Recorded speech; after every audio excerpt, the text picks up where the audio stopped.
Hello, नमस्कार. मी सोनाली आपल्या YouTube चॅनलमध्ये सर्वांचं अगदी मनापासून स्वागत करते.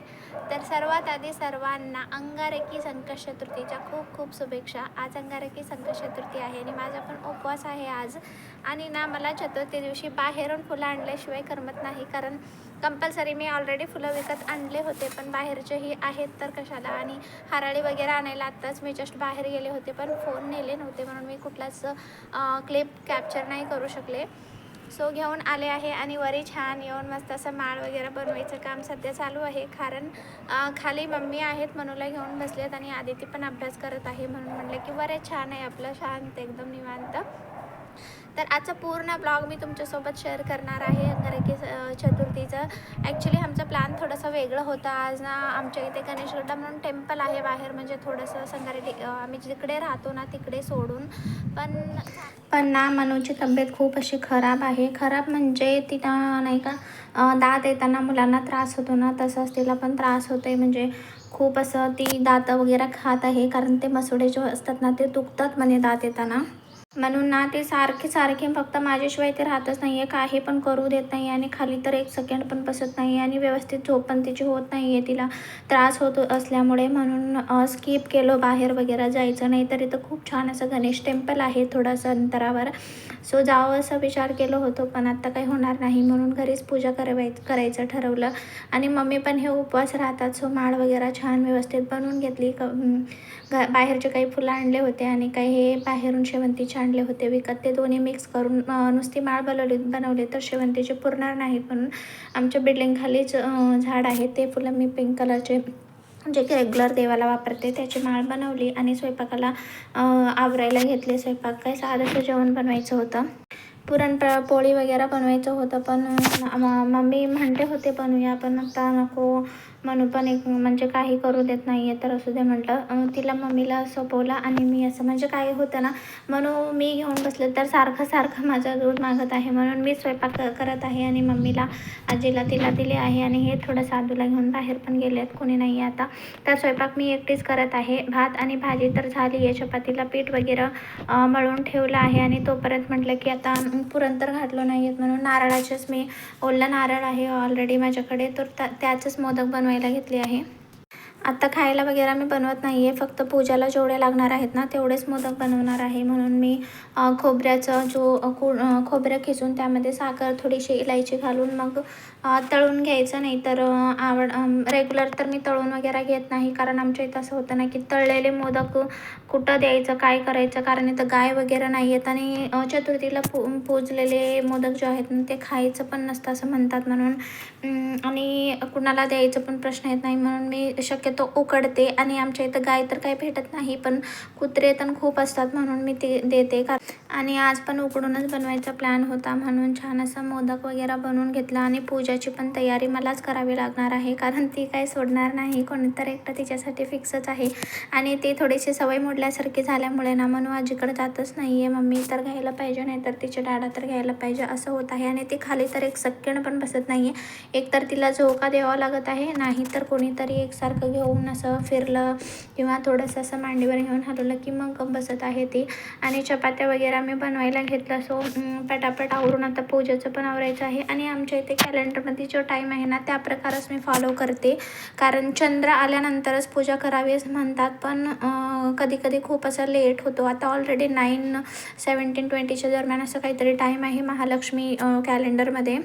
आणि म्हणजे वेगवेगळ्या ठिकाणी वेगवेगळे असं टाईमला येतो चंद्र पण, म्हणून आम्ही शक्यतो टाईमनुसारच पूजा करते. सो 9पर्यंत मला सगळ्या गोष्टी पूजाचं वगैरे आवरून घ्यायचं आहे. सो लवकरच मी आज स्वयंपाकाला लागले आहे. आत्ता तरी 7 वाजलेत, म्हणून टपटप मी भाजी भात चपाती वगैरे करून घेतलं, कारण जो मध्ये वेळ आहे ना त्यामध्ये मी मनूला खाऊ पिऊ घालू शकते.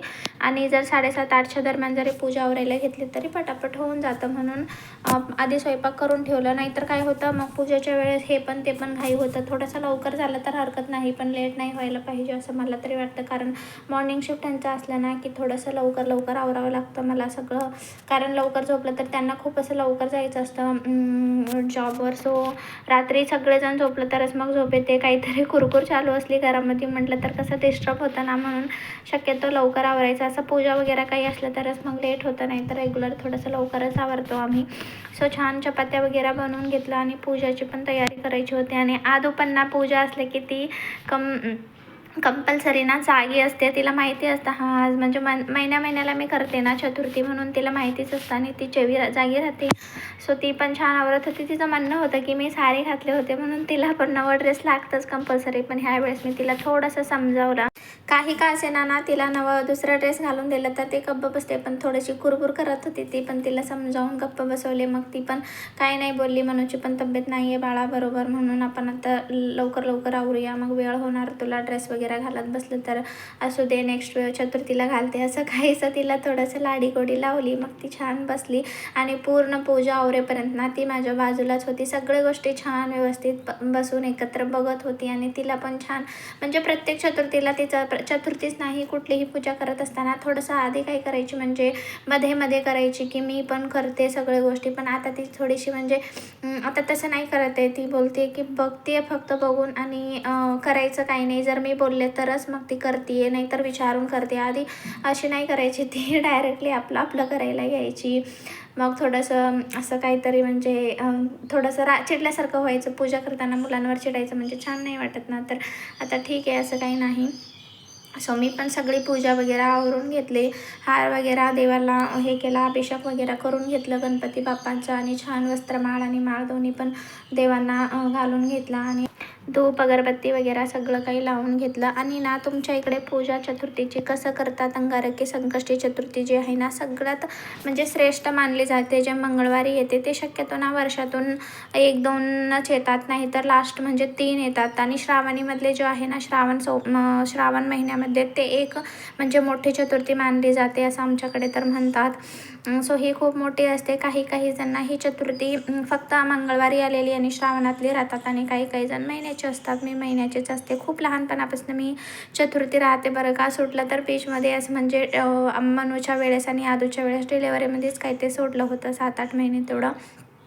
आणि त्याच्यानंतर परत कंटिन्यू करायला लागली आहे मी. आणि कुठलीही पूजा करताना सगळ्यांना छान कुंकू वगैरे लावायचं असतं, म्हणून मम्मीला वगैरे आम्ही कुंकू लावून घेतले. त्यात आदूला पण लावले. आणि तिघं होत होतं म्हणून नाग चौकटीला पण कुंकू वगैरे वाहून घेतलं. त्यानंतर आरती करायची होती, हे पण आले होते. सो मनू थोडंसं बाजूच्या घरी खेळत होती, कारण तिथे थोडेसे मुलं वगैरे आहेत बाजूला, म्हणून तिथे छान रमते ती. तिला पण आरती करायचं आहे तर तिला पण मी घेऊन आले आणि मी तिला घेतले होते. आणि पूजेची मांडणी अशी काही केली आहे आणि छोटीशी छान अशी रांगोळी काढली आहे. कशी वाटली पूजा, रांगोळी सगळं काही ना. आणि तुम्ही कसं करता हेही मला नक्की कॉमेंट करून सांगा.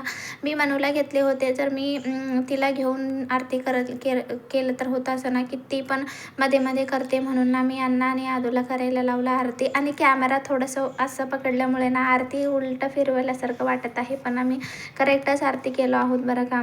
तर घरातली सगळी आरती वगैरे झाल्यानंतर ना चंद्रमाची आरती करायची होती. आणि चांगली गोष्ट आहे की चंद्रमा पण आले होते छान, तर त्यांची पण आरती, त्यांना पण तीर्थ वगैरे सगळं काही वाहून घेतलं हराळी. आणि चंद्राची आरती करून मग सगळ्यांनी छान परत घरी येऊन गणपती बाप्पाची आरती केली. आदूवाची सगळ्या जणांनी आरती केल्यानंतर नारळ वगैरे फोडायचं होतं. छान बाप्पाचा आशीर्वाद घेतलं आणि बाप्पांसमोर ना छान असं नतमस्तक झाले. आणि आदू पण छान पाया वगैरे पडून घेतले. आणि मी प्रत्येक चतुर्थीला घरी म्हणजे मोठे आजी वगैरे कोणी असले किंवा मी माझ्या सासरी असले ना, सगळ्यांचे म्हणजे कंपल्सरी आशीर्वाद, कुठलीही पूजा घरात काही असो, छान सण समारंभ सगळ्यांचे छान आशीर्वाद घ्यावं छान असतं म्हणतात, म्हणून सगळ्यांच्या मी पण पाया पडले. आणि आधीची पण आजीची, मम्मीची, यांची सगळ्यांचे पाया वगैरे पडले. हे काय पाया पडून घेत नाहीत लेकी करून, मग मी फोर्स केले, मग ते पडून घेतले. त्यानंतर नारळ वगैरे फोडून घेतलो छान. सो मोठी चतुर्थी आहे म्हणून नारळ फोडले आहे मी. प्रत्येक चतुर्थीला फोडते तसं नाही, काही चतुर्थीला फोडते आणि काही नाही फोडत. सो नारळ फोडणं झाल्यानंतर पूजा वगैरे करून मग आदू हे बघा ती मी तुम्हाला आधीच सांगितले आहे, पण तेव्हा थोडासा मिस्टेक झाला आहे. इथं पाया पडत आहे, मी आधीच ते सांगून गेले. सो मनूला पण बाप्पाचं दर्शन घ्यायला लावलं.